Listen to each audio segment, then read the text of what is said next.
not denying that our tears are not gone. We're not going, oh no, it's not a problem. I don't need my tears back because, hey, they never left, right? Like, let's be honest. It's necessary to call things what they are. It's necessary to address pain, to allow ourselves to sit in those emotions, to be honest about what we've lost. Hey everybody, welcome back to the Ultimate World Music Reaction Channel.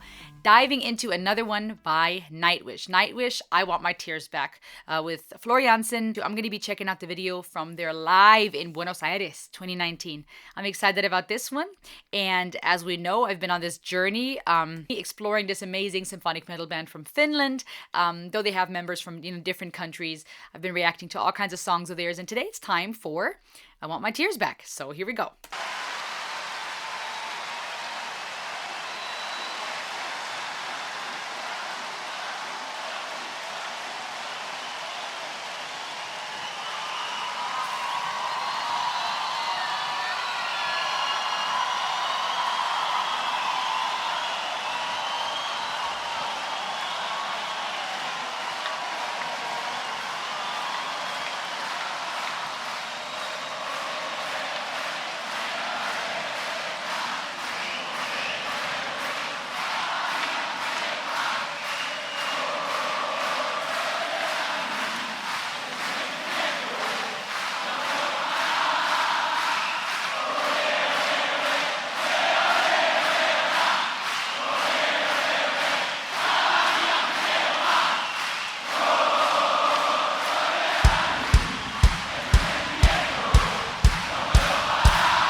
Were some tears back, but we got a whole song with it.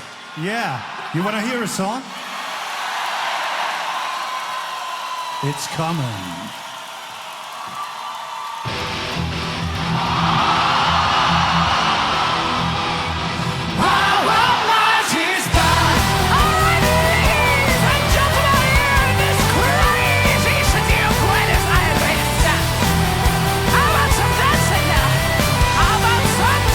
Okay, hold on. Don't be mad. I'll rewind. This is cool. So what's really neat about this, I'm so glad I have a chance to review this again after losing my files. I told you guys some of that when I was reacting to the big one, The Poet and Pendulum.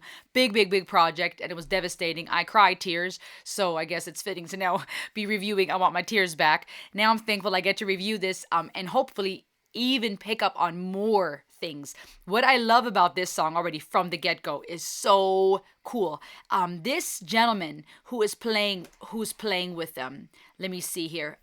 This is one of the songs on Imaginarium, that album that doesn't have a lot of that orchestra or choir, and instead it features the English multi-instrumentalist, former multi-instrumentalist Troy Donaclay, who was playing the Julian pipes. Am I saying it right? And it has the Finnish classical and jazz violinist Pekka Kuusisto on violin. And so this instrument, the Julian pipes, sounds so cool. It really gives off this vibe that I would love watching when I was a kid, the Lord of the Dance, tap dancing shows. It really adds in this beautiful cultural element that I think just adds to this. But it definitely, this track particularly, has more of the harder rock vibe. As I've been exploring Nightwish, still am learning. I'm seeing these different elements where some are more uplifting, some are more bright, others are darker, right? Others are heavier on the rock, others heavier on the symphonic elements. And it's been cool to explore that. Even exploring Floor Jansen, looking a little bit into Tarja Turunen, which I plan to do more of. I want to also see what Annette did, possibly, Annette Olsen. But that's just cool. Let me go back a bit.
Okay, real quick. I know I'm like cutting off in front of the epic part. I don't like breaking too much, and I won't. Marco's voice is phenomenal. Some of you have commented that you feel he's even like the best out of all of the singers Nightwish has ever had, because of his range, his ability, the strength of his voice has operatic elements to me too. The rasp, great range, great breath control. His voice just sounds so rich and full. And some of you, I think, have even said versatile. It's just phenomenal, and it complements Flora's voice very nicely here. Even seeing her windmilling and headbanging and having her hands on her hips, it's been cool to learn through you guys in the comments, and I'm sure there's more to learn. So comment away of what she's doing, as she's engaging with the crowd, as she's smiling and interacting with them, being playful, putting her hands on her hips for proper positioning, body posture so she doesn't get injured. It's cool to learn these things and enjoy these little details from obviously, the instrumentation and the compositions of their songs are really impressive. But even, their stage presence, the way they enjoy each other and the crowd, this huge crowd, phenomenal how they're all like screaming, and just imagine being in a place like that, so many people, which I know many of you have experienced already. Even the backdrop on the stage and the stage presence, very neat and fitting to their various concerts, albums, and songs. It's phenomenal. All right, let's keep going. I want my tears back. I want my tears back now. It's time again. Argentina, show us your moves.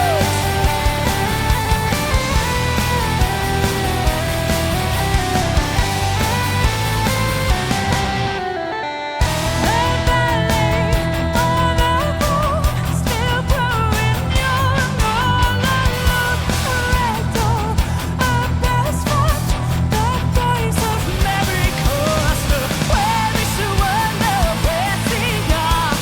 Where's the red? It's knocking on the locker. Where's the tremble that takes me there? But it really shattered by a mid-March there. Where is the wonder? Where's the art? Where are the sleepless nights I used to live for before the years take me? I wish to see that I lost in me. Where is the wonder? Where's the art? Where are the sleepless nights I used to live for before the years take me? I wish to see that I lost in me.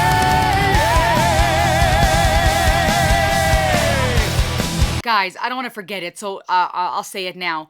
The backdrop, these beautiful pine trees, the snow, perfectly fitting to the lyrics. We'll talk about those later. Beautiful how when Marco was singing in the harmonies that, what's the guy's name again? The multi-instrumentalist from England. Shizzle Drizzle. Troy Donickley. His voice complementing Marco's well in the harmonies, and then Floor coming in with the third harmony. I love harmonies. They build so well, and it adds just such powerful dynamics. I want my tears back. I want my tears back now. I know you know what to do. I know you can feel what's coming next. So get ready to dance, to jump, move around.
The whole venue was dancing. What a sight. What an energy. Thank you.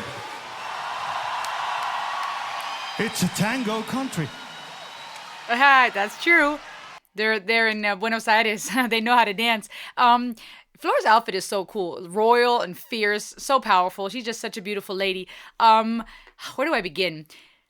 The way that Empu plays that guitar is ridiculous.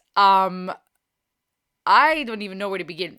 And then Troy on the Julian pipes, that added such an amazing character to the whole composition. And it's so cool to see that even in within their own genre, within, symphonic metal, there's still various feelings. We talk about music and psychology here. We're all about that. Or those of you who have been before. If you're new, welcome. We like to go deep. We explore music, psychology, all around the world, music from all over. But what's cool is, even in that genre, symphonic metal, there's different feelings, emotions, and vibes, if you will, for lack of better word, in the various songs, right? Like I said earlier, you have the darker and dealing with some of the deep things like Poet and Pendulum. You have the songs that are more uplifting or more lighthearted or more fairy tale dreamy in lyrics, so many different things. But here, having less of the orchestral composition to support the song, and instead have the Julian pipes, which are the characteristic national bagpipe of Ireland, and they were formerly known in English as union pipes from that method of inflation.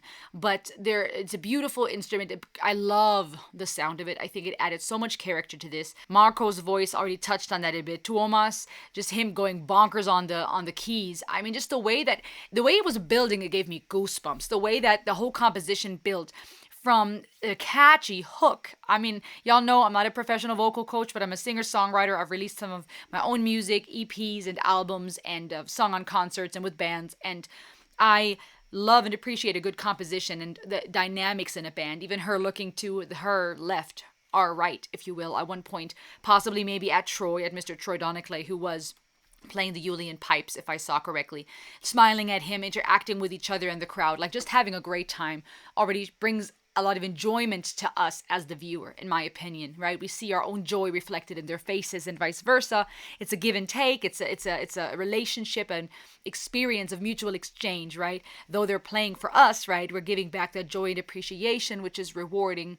And then you think of the dynamics of them within one another. And then even with the instruments, the way that the instruments were playing together with one another in such a beautiful, harmonious way, the way ideally instruments should flow during a composition. But it was beyond just, oh, cool, hook, drums, guitar, done.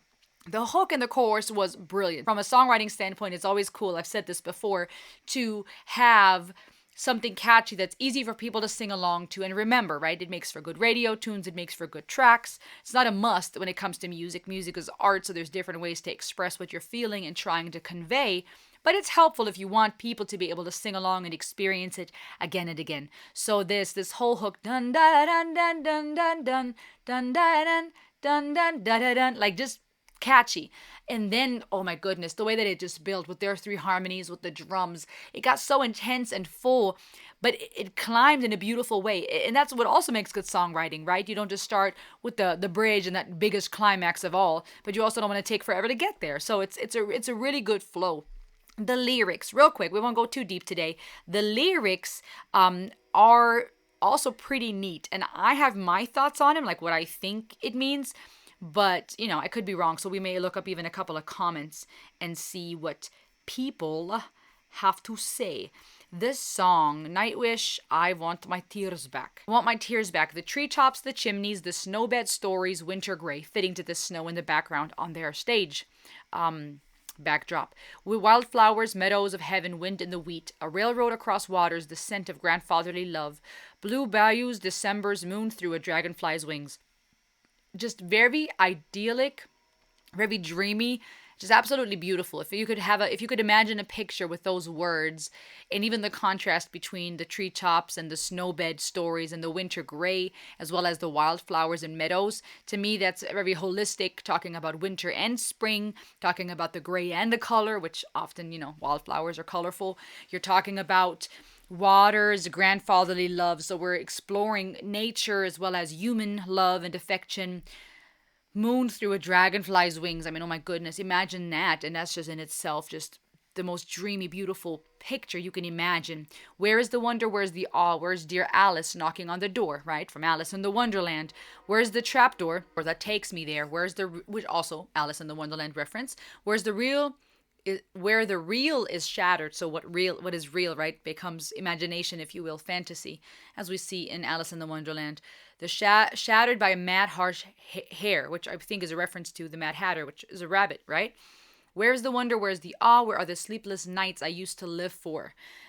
Maybe this nod to youthfulness, it to me sounds not like a sleeplessness in a negative sense, like insomnia, but sleeplessness as in you're so excited you can't fall asleep, so much life to live, so much excitement. Like a child that doesn't want to go to sleep. Before the years take me, I wish to see the lost in me. Also interesting, right? As we get older, before the years take me, maybe death comes closer. We're reminiscing on our youthfulness as we get older and the years take us. I wish to see the lost in me. I think a lot of people, and this is also, I've addressed existential fears in previous videos, but I think this is also a way for some to deal with their existential fears and their approaching death, which is coming for us all, and trying to deal with this hard to grasp concept of mortality, and doing so by reminiscing on good memories, by reflecting on the beautiful and the dream-like that was, but also wishing for what was lost, right? When we wish for that child in us, we remember that. I mean, we find that concept in many places. People talking about it while time flies by, like sand in our hands. We talk about, oh my goodness, children and their freedom and their innocence, right? We need to protect it. We talk about, oh, I wish, I could go back in time and either undo things or go back to where I didn't have a care in the world. I mean, to me, the idea, I think, is as old as time, because humans, as they get older, have to face that reality. Wait a minute, I can't ever go back to that place. You find it in religious settings, right? Even Jesus saying to people, unless you become like a child, you can't enter into the kingdom of God. And that is interpreted in different ways in religious circles, right? When it comes to possibly having faith like a child, different things we can read into that. But I think the concept of a usefulness of the things we lose as we get older and as we lose our wonder, I feel like that's kind of this idea here, my interpretation. I want my tears back now. That expression in itself, to me, is interesting. I want my tears back. When you've lost your tears, there's different ways to interpret that. And this is me, right? Art is something, music is art, and art is something we all read differently. And I'll look up some resources in a second. But I'd like to know from you what you think about, what that makes you think of, or what you know about it. But I think that when we want our tears back, sometimes that could be interpreted as something negative, right? I can't cry anymore. I'm all numb. We want to get back to that place of feeling, because even though tears can often imply hurt and pain and heartbreak, it still means you're alive. It still means you're able to hurt and to feel, and wanting that back maybe is a desire to step away from a place of being numb, not being able to cry. Tears, however, can also be tears of joy, right? Excitement, when you're in awe and you're amazed and you can't believe it and you're crying for that reason. So there's different ways to interpret that, but whenever somebody says, I want my tears back, something has obviously been lost. They want to get back to a certain place. And in context, I would wonder if that means back to that youthfulness, back to a place of awe and wonder. Children, they laugh and cry, and they'll switch it like this, and within 5 minutes, and they'll express their emotions freely without restraint if they're in a safe environment, and ideally when their innocence is preserved. Obviously, the older children get, and the more they're told, don't cry here and quiet down and whatnot, they're going to adjust, as many of us had to learn. But a child in its playfulness, and when it's just genuinely itself, they're going to, cry and laugh and express all these feelings. Again, tears coming with the sadness and with the joy. And there's a freedom in that. There's the freedom being able to do so. And some of that gets lost, right? Where we now, the older we get, the more suspicious we become. We lose our wonder and sometimes our appreciation for the small things and the simple things. We may become numb because of pain, or we associate tears with negativity because we haven't felt deep, deep joy that's brought us to tears in a long time. Or we become numb and don't feel the pain anymore. There's so many different ways that we lose our tears, aka our youth and our wonder and our innocence. And we struggle to tap freely into those emotions we feel, not to be driven by them. It's helpful as we mature to realize feelings aren't always facts, right? Kids, they have to learn that. They may just cry and think the world is ending because their teddy bear fell on the ground. And they have to learn, hey, I understand you're upset, but your teddy bear's okay, or, we can fix this, or, no, there's consequences for our choices. As we get older, we realize it's not the end of the world. Not all feelings are true, but sometimes we swing to the other extreme, where now we're not in touch with our feelings, and we think we know what's going on within us, but we're not aware of what's going on, what triggered it. We're not kind with ourselves or others. There's not a whole lot of nurturing, self-nurturing going on in many. That's my interpretation. We'd go deep. Here on this Genius.com, it says this was the 5th song on the 2011 Nightwish album Imaginarum, and it continues the melancholy prevalent in the other songs with a strikingly upbeat, danceable rhythm. Interesting. Yeah, that's also valid to say that upbeat rhythm and that dancing is contrast to expressing that you want your tears back and reminiscing on something that's been lost. You would think that should be sad, but instead it's dancing and playful, which that's too, I feel like, is a reference to that childlike awe and wonder, right? Being silly and goofy and just dancing. And as a side note, that is so therapeutic. I don't do it often enough. When I was going through very dark times in my life, I realized in retrospect I had stopped listening to music much. I had stopped singing, and that was my passion. That was my love. It was therapeutic. And so I think that's something we can learn from kids, the way they just dance around and are goofy. And that can be therapeutic when we're hurting, just to put on music. Something that will lift us up, of course, right? Not something that will pull us down or, make it worse. But maybe just start dancing, right? Release all those, emotions and all that stress, and let those chemicals naturally flow in your body. So dancing can be powerful. So it's kind of neat, actually, even psychologically, to dance and have a very upbeat track, but the lyrics are about a more downcast, somber topic, in the sense of missing something that was lost, wanting something back. They say here on Genius.com, the lyrics describe patchwork memories and images, mourning the loss of childhood innocence and wonder. I think, whoa, this is perfect for psychology. I think there's the necessity to reflect on what we've lost when someone dies, when we lose someone, when we're betrayed, when we realize we're getting older and we struggle with death anxiety. But there's something very therapeutic about dancing about it, and not just being aware of it, calling it by name and saying, hey, this is what I'm going through. I am hurting. I do want my tears back. I've lost this. Where is all this wonder? We're not denying that that's the issue. We're not denying that our tears are not gone. We're not going, oh, no, it's not a problem. I don't need my tears back because, hey, they never left, right? Like, let's be honest. I want my tears back. Where's the wonder that I used to know? It's necessary to call things what they are. It's necessary to address pain, to allow ourselves to sit in those emotions, to be honest about what we've lost. But then there's also something therapeutic about having that counter response and dancing and singing, because by doing so, you're getting it back. By doing so, I wouldn't be surprised if many of the people in the audience shed multiple tears, not only during this song, but other songs, because they were experiencing such joy, perhaps euphoria, listening to Nightwish, dancing in a crowd. That's psychologically so profound when you're surrounded by other people that love your music, which that's one of the reasons you guys enjoy watching some of these videos, right? You get to experience and relive through others and share in your love, or share your knowledge about a band, or see how other people receive them and respond to them. When you're in a crowd of all kinds of people from all kinds of walks of life, enjoying the same things, coming together, chanting and singing, even though it's such a sad concept, you're going to feel better automatically, and there's going to be tears of joy. And it's yeah, like I said, you start dancing when you're sad. That'll do something for you chemically in your body and in your mind, and the neurons that fire back and forth and the memories that it evokes. Pick the right song, of course, but try that sometime. Put on this song or something that brings you joy. Something that, ideally, pick something that will trigger the chemicals like serotonin, dopamine, endorphins, the things that make you happy. Those primary signaling chemicals that will evoke joy within you, and then see how that makes you feel. And it might be weird at first. You might be crying and you might be upset, you might be pissed, you might be so distraught. Start dancing in your kitchen, in your living room, in the toilet, wherever. Not in the toilet, but in the bathroom, and see how that makes you feel. That would be worth an experience, but I think doing that is already countering and a solution to I want my tears back. It's already actively taking steps to get them back. That would be my take. Or to find new ways to create new memories, because we can't go back, literally, back into our childhood, into the wonder, but we can create new wonder. Even with what we know now as adults, having woken up into more harsh realities and having a harder time getting back into the imagination.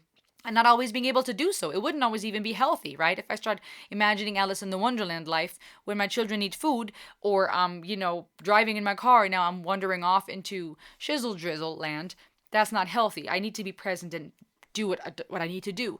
But it's balance, and there's a time and place to also get lost in the wonder and create new memories as the adults we are and as we're dealing with our death anxiety, because that in itself is therapeutic. Having happy memories is, I think, more beneficial towards dealing with our death anxiety and our existential questions than it is to either deny them, defy them, or just to look for constant hedonistic pleasure as if that's going to make us feel better. Most people that have everything they want and chase pleasure all the time are not any fuller, any more fulfilled or happy, because they're still just trying to deal with their existential issues in an unhealthy way. And instead, let's create healthy, wholesome memories that bring us joy. Make this life count. You guys know I often say this: choose life in all ways possible. Every day we got death or life. Choose life today. In the way you speak, the way you think, what you do, and know that you are loved and you matter. I liked this. I hope you did too. I'll see you on the next ride. Oh, and subscribe, like, check out the links below. I'll see you soon. Ayo!